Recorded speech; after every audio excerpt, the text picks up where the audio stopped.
Good morning, guys.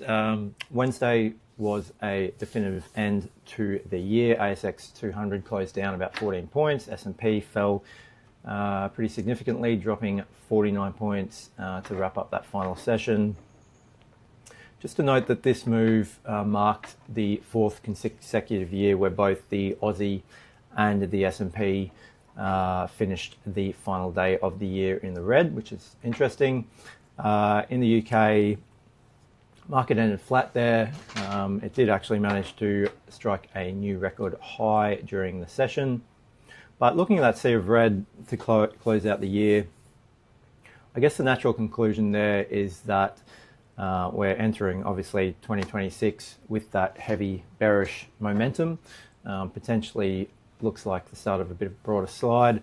But looking at the historical data for that first session of the year, which I'll go into shortly, suggests a pretty specific kind of set of behaviours on the Aussie market.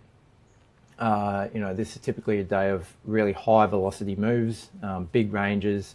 So while the sentiment feels weak, we need to look at those internal metrics day after holiday because they can tell a bit of a different story. So the question today is, does that end of year bearishness continue, or have we got to set up for a reversal? So let's dig a little bit deeper into the data on that.